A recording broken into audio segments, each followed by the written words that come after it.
नमस्कार, आप देख रहे हैं राष्ट्र प्रथम और मैं हूं आपके साथ हिमानी। नजर करते हैं स्पीड न्यूज पर।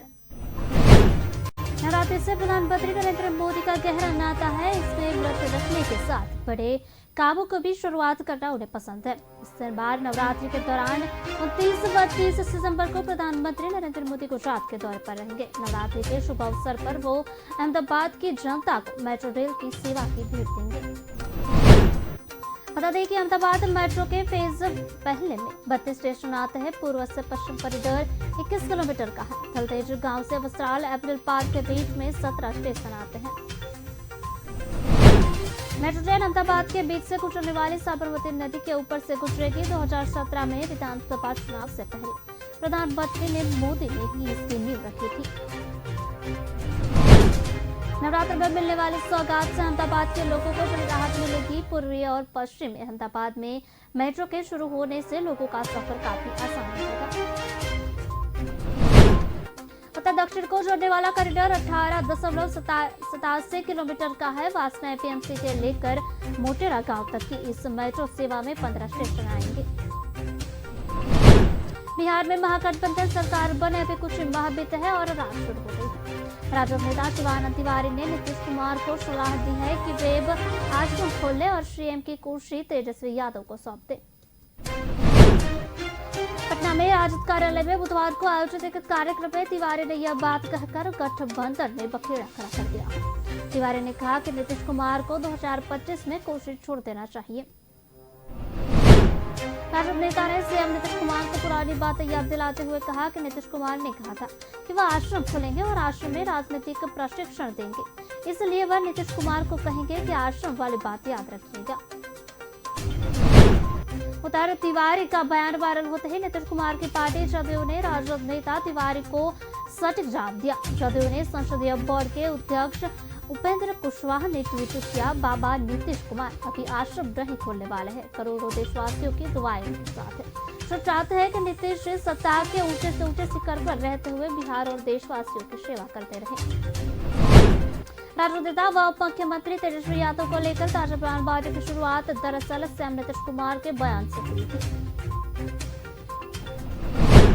आरजेडी की राज्य परिषद की बैठक में तेजस्वी यादव ने बड़ा ऐलान किया और कहा कि दिल्ली में पार्टी खुला अधिवेशन होगा और दिल्ली की सरकार को चुनौती दी जाएगी। उन्होंने कार्यकर्ताओं से दिल्ली चलने की अपील की। बिहार के उप मुख्यमंत्री तेजस्वी प्रसाद यादव ने राजद के राज्य परिषद की बैठक में शामिल जिलों के पदाधिकारियों, विधायकों व सांसदों को पूर्व विधायक व पूर्व सांसदों को संबोधित करते हुए कहा कि 2024 लोकसभा चुनाव में बिहार में सभी 40 सीटों पर भाजपा को पटकानी देगी। तेजस्वी ने कहा कि अभी से चुनाव की तैयारियां शुरू करते हैं, अपने संगठन को मजबूत करें। जो लड़ेगा वो जीतेगा, जो डरेगा वो हारेगा। हमने डरना छोड़ दिया है, हमने लड़कर सरकार बनाई और भाजपा को सरकार से बाहर रास्ता दिखाया। भाजपा बड़का झूठा पार्टी है, अकेले पड़ गई है। उन्होंने राजद को A to Z की पार्टी बनने के अपने संकल्प को दोहराते हुए कहा कि राजद देश की पहली पार्टी है जिसने संगठन हर वर्ग का प्रतिनिधित्व देने के लिए आरक्षण देने का फैसला किया। तेजस्वी ने पार्टी नेताओं को जिम्मेवारी का एहसास कराते हुए कहा कि महागठबंधन की सरकार बनने के बाद से भाजपा वालों का कोई पता नहीं है। सरकार में हमारी भूमिका जितनी है उतनी भूमिका कार्यकर्ताओं की है। राजद ने लड़ाई लड़ी और हम जीते। मुख्यमंत्री अशोक गहलोत ने कांग्रेस अध्यक्ष को एक व्यक्ति एक पद के फॉर्मूले से बाहर बताया है। उन्होंने इलेक्टेड पोस्ट के होने के आधार पर इसे एक व्यक्ति एक पद फॉर्मूले से अलग रखने का तर्क दिया है। ये चुनाव तो सबके लिए ओपन है, इसमें कोई भी खड़ा हो सकता है। 9000 में कोई भी व्यक्ति खड़ा हो सकता है, वो चाहे एमपी, एमएलए, मंत्री या मुख्यमंत्री हो। गहलोत ने कहा, और मैं मुख्यमंत्री हूँ, मैं जिम्मेदारी निभाता रहूंगा। मुझे कांग्रेस की सेवा करनी है, जहाँ मेरा उद्योग है, राजस्थान में है या दिल्ली में है। लोकतंत्र खतरे के अंदर है, ये हमें मानना चाहिए। ये लोग पूरे देश को बर्बाद कर रख रहे हैं। अब हमारे लिए पद की क्या बात है, बिना पद भी सब कुछ कर सकते हैं हम लोग।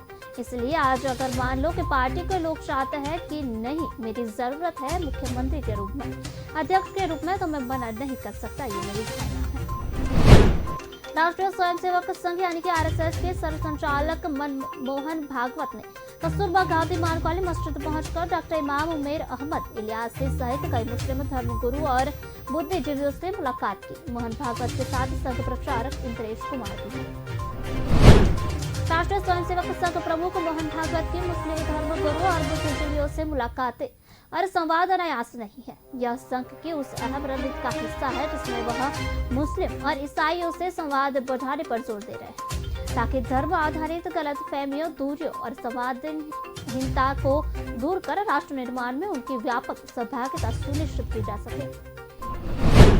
साथ ही संगठन की पहचान हो अंतर्राष्ट्रीय स्तर पर मजबूत किया जा सके। संघ का यह प्रयास खुद के उस सोच के दायरे में है जिसमें वह हिंदुस्तान में रहने वाले सभी लोगों को हिंदू मानते हैं।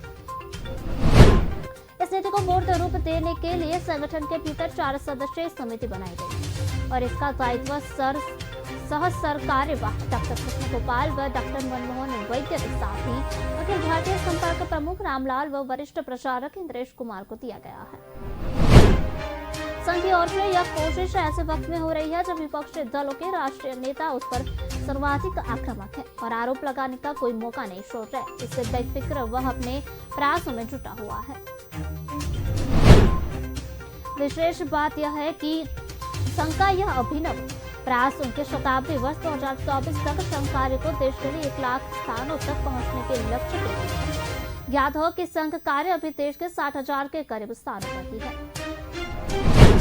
सेंट्रल ब्यूरो ऑफ इन्वेस्टिगेशन यानी कि सीबीआई ने 21 सितंबर को ABG shipyard limited founder chairman Rishi Kamlesh Agarwal को गिरफ्तार कर लिया है।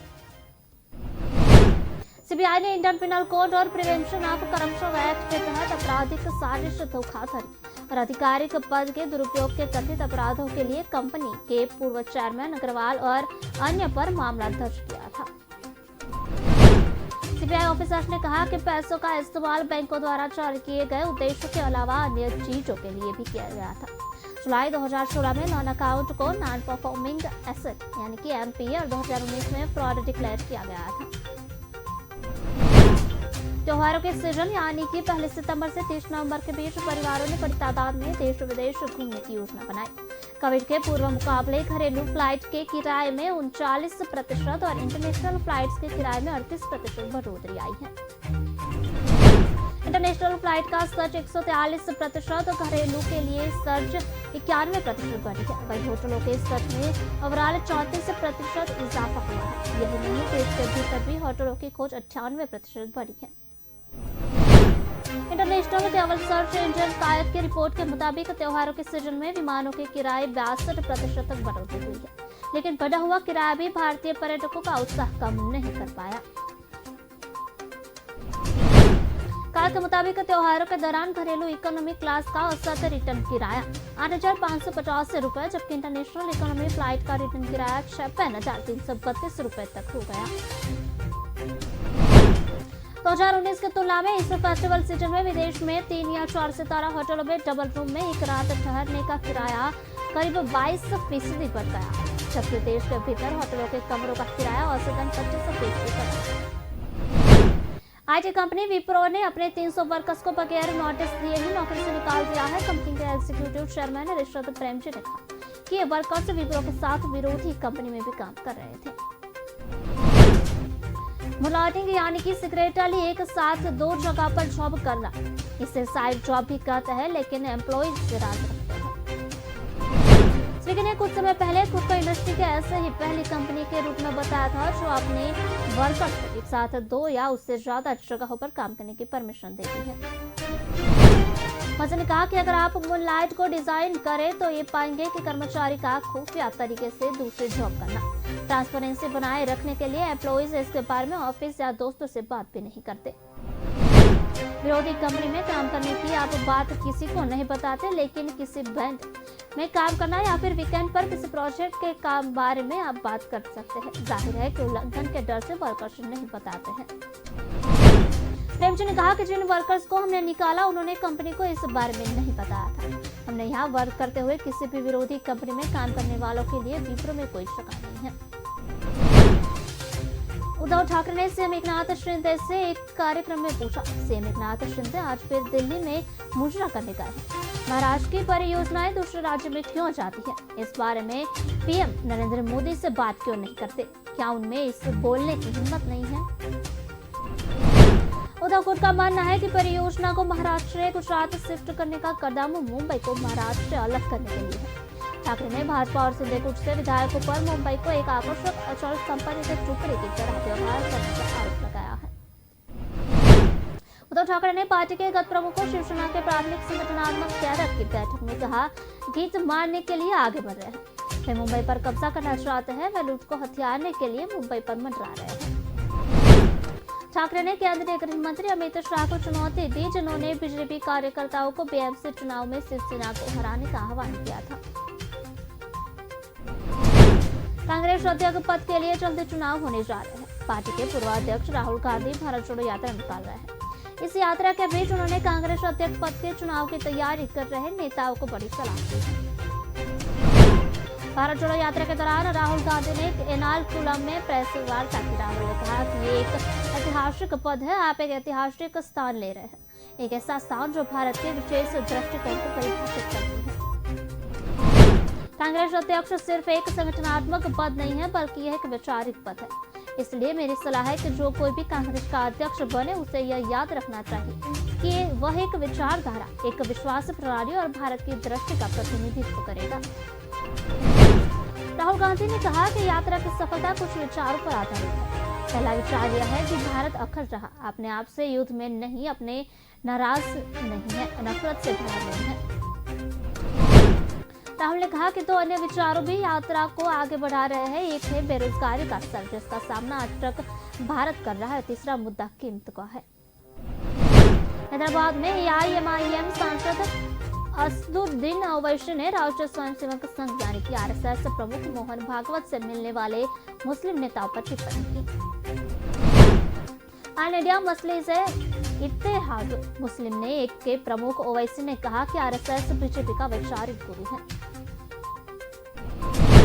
ओवैसी ने कहा कि यह अभिजात वर्ग जो सोचता है कि वह बहुत जानता है, लेकिन उसका जमीनी वास्तविकता से कोई संपर्क नहीं है, वे आराम से रह रहे और वे आरएसएस प्रमुख से मिलते हैं। बता दें कि आरएसएस प्रमुख मोहन भागवत अभूतपूर्व रूप से मुस्लिम नेताओं से मिलते रहते हैं। उन्होंने अखिल भारतीय इमाम संगठन के मुख्य मौलवी उमर अहमद इलियासी से दिल्ली के मध्य में एक मस्जिद में मुलाकात की। उन्होंने कहा कि भागवत ने कुछ ऐसे बिंदु साझा किए जो उनके लिए विशेष रूप से चिंतित करने वाले थे। उन्होंने कहा कि गौ हत्या थी जो हिंदुओं को परेशान करती है। कुरैशी ने कहा, इसलिए हमने कहा कि यह देश भर में व्यवहारिक रूप से प्रतिबंधित है। मुसलमान कानून का पालन करने वाले हैं और अगर कोई इसका उल्लंघन करता है तो यह बहुत बड़ी गलती है और इसके लिए सजा होनी चाहिए। हिमाचल के जनजातीय जिला लाहौर स्पीति किन्नौर और चंबा की छाती की ऊंची चोटी पर ताजा बर्फबारी है। अटल टनल के नॉर्थ पोल की चोटी पर भी हल्की बर्फ गिरी है। राजधानी शिमला सहित प्रदेश के कई क्षेत्रों में सुबह से ही बारिश हो रही है। इससे तापमान में भी हल्की गिरावट दर्ज की गई है। केलोंग का न्यूनतम तापमान गिरकर 5.9 डिग्री सेल्सियस पहुंच गया है, जो सामान्य से 2.1 डिग्री कम है। कुकुमसेरी से तापमान 4 डिग्री से भी ज्यादा की गिरावट दर्ज की है। बात करें बीते 24 घंटों के दौरान सोलार में सबसे ज्यादा 50 मिलीमीटर बारिश का रिकॉर्ड गए हैं रेणुकाजी में 43 मिलीमीटर, नाहर में 37 मिलीमीटर, घंटा में 27 मिलीमीटर, शिमला में 31, चंबा में 23 मिलीमीटर और मनाली में 28 मिलीमीटर बारिश हो गई है। मौसम विभाग केंद्र शिमला के अनुसार प्रदेश में अगले 28 सितंबर तक मौसम खराब बना रहेगा। इसके दौरान कुछ क्षेत्र में तेज बारिश भी हो सकती है। ज्ञानवापी मस्जिद श्रृंगार गौरी मामले में की सुनवाई खत्म हो गई है। ज्ञानवापी श्रृंगार किसी भी विवाद में मामले में जिला जज वाराणसी ए.के. विश्वेश की अदालत में सुनवाई हुई। सुनवाई से पहले ज्ञानवापी मामले में वादी महिलाएं अपनी अधिवक्ताओं के साथ जिला जज कोर्ट पहुंची। ज्ञानवापी श्रृंगार गौरी मामले में जिला जज की अदालत में अंजुमन इंतजामिया मसाजिद कमेटी की मांग को खारिज होने के बाद पहली बार सुनवाई हुई। बता दें कि जिला जज ने इस मुकदमे को सुनवाई योग्य करार दिया था, जिसके बाद अंजुमन की ओर से आवेदन भी दिया गया है। ऐसे में इन आवेदनों पर सुनवाई के बाद अदालत की ओर से आदेश दिया जा सकता है। जिला जज डॉक्टर अजय कृष्ण विश्वेश ने 12 सितंबर 2022 अंजुमन इंतजामिया मसाजिद कमेटी की मांग को खारिज करते हुए कहा था कि श्रृंगार गौरी केस सुनवाई योग्य है। आदेश में उन्होंने कहा था कि उस दिन जितने लोगों ने पक्षकार बनाते हुए आर्डर 1 रूल 10 के तहत आवेदन दिया था, उस पर सुनवाई होने के साथ श्रृंगार गौरी मामले में वाद बिंदु भी तय किया जाएगा। उत्तर प्रदेश विधानमंडल के मानसून सत्र के चौथे दिन को गुरुवार को महिला सदस्यों को समर्पित किया गया। मानसून सत्र के चौथे दिन विधानसभा को मुख्यमंत्री योगी आदित्यनाथ ने भी संबोधित किया। मुख्यमंत्री योगी आदित्यनाथ ने कहा कि हमें बेहद प्रसन्नता है कि सदन में आज सभी को लोग नारी शक्ति को देख रहे हैं। मुख्यमंत्री योगी आदित्यनाथ ने कहा कि मां के समान किसी के पास भी कोई छाया सहारा नहीं है। मां के प्रति यह भाव हर नागरिक में होना चाहिए। सीएम योगी आदित्यनाथ ने कहा कि भारत में महिला पुरुष दोनों को समान अधिकार है। हम सभी को पता है कि मातृशक्ति से सब कुछ संभव है। देश की आजादी के बाद महिलाओं के हक में काम हुए हैं। मुख्यमंत्री ने कहा कि हम सब आभारी है कि देश का सबसे बड़ा विधानमंडल एक नए इतिहास को बनाने के लिए अग्रसर हो रहा है। अंतर्राष्ट्रीय बाजार में सोने की कीमतें बुधवार को अप्रैल 2020 के बाद सबसे निचले स्तर पर पहुंच गई है। इसका भाव 1663.68 औसत प्रति डॉलर रहा, जो 2.5 साल पहले इसी स्तर पर था। Corporate advisory firm air guide के निदेशक माइकल लैंडफोर्ड ने कहा कि सोने के लिए वर्तमान में बाजार फेडरल नीति के फैसले पर कारोबार कर रहा है। संभावित रूप से इसके आगे और अस्थिरता रह सकती है। HDFC सिक्योरिटीज के विश्लेषक तपन पटेल कहता है कि हमारा अनुमान है कि सोने का भाव आगे चलकर नीचे जा सकता है और इसे $1640 औसत पर सपोर्ट मिल सकता है। घरेलू बाजार में गिरावट व विदेशी बाजार में अमेरिकी मुद्रा के मजबूत होने से डॉलर के मुकाबले रुपये बुधवार को 22 पैसे छूटकर 80 के करीब 79 पर बंद हुए। सूत्र ने कहा कि निवेशक अमेरिकी फेडरल रिजर्व के नीतिगत फैसले के इंतजाम में है। इसके अलावा जोखिम उठाने से बचने के लिए रवैये और कच्चे तेल की कीमतों में तेजी के कारण भी रुपया प्रभावित हुआ। कर्नाटक में हिजाब बैन के खिलाफ याचिकाओं पर सुप्रीम कोर्ट में आज एक बार फिर से सुनवाई हुई। सुनवाई के बाद सुप्रीम कोर्ट ने फैसला सुरक्षित कर रखा लिया है। बता दें कि कर्नाटक में हिजाब विवाद उस समय शुरू हुआ था जब उडुपी के एक सरकारी स्कूल में कुछ छात्राओं को हिजाब पहनकर कक्षा में जाने पर रोक लगा दी गई थी। इस दौरान 8 फरवरी को मांड्या में PSS कॉलेज के अंदर भगवा शॉल पहने लड़कों ने जय श्री राम के नारे लगाए, जिसके बाद और विवाद बढ़ चुका है। इसके बाद मामला कर्नाटक हाईकोर्ट पहुंचा और हाईकोर्ट ने फैसला किया था कि हिजाब इस्लाम धर्म का अभिन्न अंग नहीं है, इसलिए राज्य सरकार को इसे स्कूलों के अंदर यूनिफॉर्म का हिस्सा बनाने का निर्देश नहीं दिया जा सकता। हिजाब विवाद पर कर्नाटक हाईकोर्ट ने छात्राओं की याचिकाओं पर खारिज करते हुए कहा था कि हिजाब धर्म का अनिवार्य हिस्सा नहीं है। स्कूल कॉलेज में छात्र यूनिफॉर्म पहनने से मना नहीं कर सकते। राजस्थान के बाद मध्य प्रदेश में भी निपा वायरस का प्रकोप बढ़ गया है। राज्य में करीब आधे जिले में इस बीमारी के चपेट में भी आ चुके हैं। शिवराज ने कहा था कि विश्व के कल्याण में चाहे गौवंश या भैंसवंश हो, हमारे इन पशुओं का कल्याण भी शामिल है। इसलिए आवश्यकता इस बात की है कि हम तत्काल रोग के लक्षण को पहचानें। शिवराज ने पशुपालकों को आश्वस्त करने के साथ साथ सजग किया और कहा कि इस बीमारी से निकलने के लिए सरकार भी कसर नहीं छोड़ेगी, लेकिन सावधानी आपको ही रखनी पड़ेगी। उसने कहा कि यह बीमारी पशुओं से पशुओं में फैलती है। यह रोग मच्छर, मक्खी इत्यादि के द्वारा भी एक पशु से दूसरे पशु में फैलते हैं। हम अपने पशुओं को विशेषकर गौ माता को मां मानकर पूजा करते हैं। यह हमारी अर्थव्यवस्था को भी मजबूत करने का काम करते हैं। जब पशु संकट में है तो हमारा कर्तव्य है कि उन्हें हम इस संकट से निकालने के लिए भरपूर प्रयास करें। इन प्रयासों में आप अकेले नहीं हैं, हम भी आपके साथ हैं। पंजाब में आम आदमी पार्टी यानी कि आप सरकार और गवर्नर BL पुरोहित के बीच जंग शुरू हो गई है। गवर्नर ने अचानक पंजाब विधानसभा सेशन रद्द कर दिया। पहले आपके विधायकों की CM भगवंत मान की अगुवाई में मीटिंग हुई, जिसके बाद उन्होंने विधानसभा से गवर्नर हाउस तक रोष मार्च निकाला। सीएम भगवंत मान ने कहा कि इस सेशन में बिजली पराली जैसे मुद्दों पर चर्चा की। मान ने विधानसभा के स्पेशल सेशन को मंजूरी देकर फिर रद्द करने को दुर्भाग्यपूर्ण करार दिया।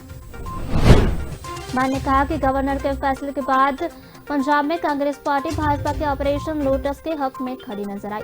कांग्रेस के साथ अकाली दल और भाजपा भी सेशन रद्द होने का स्वागत कर रही है।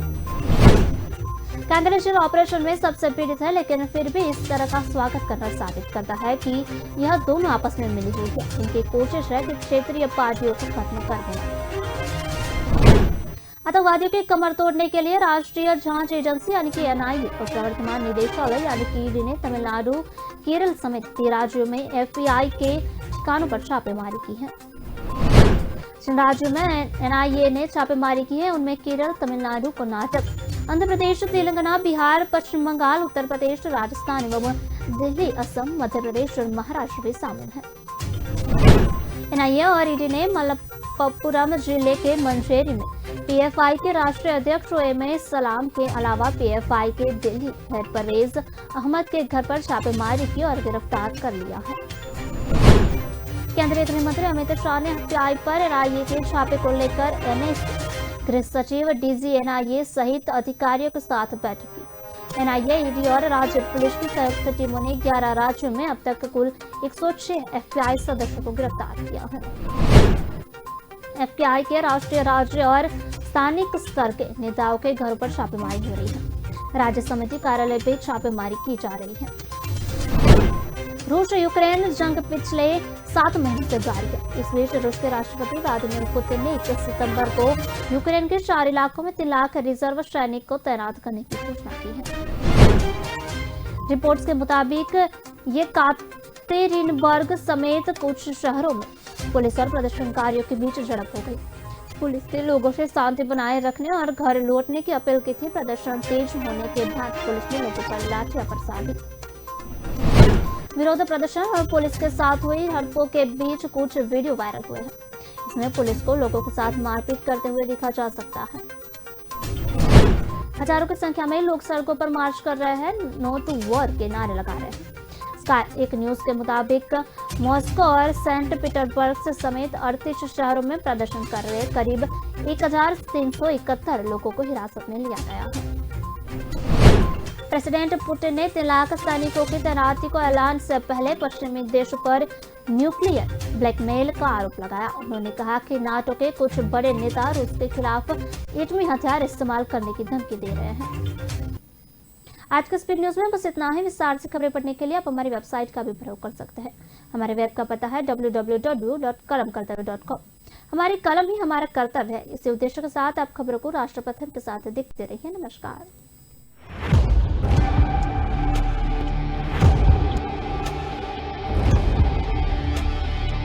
बोल धरती जयकारा गगन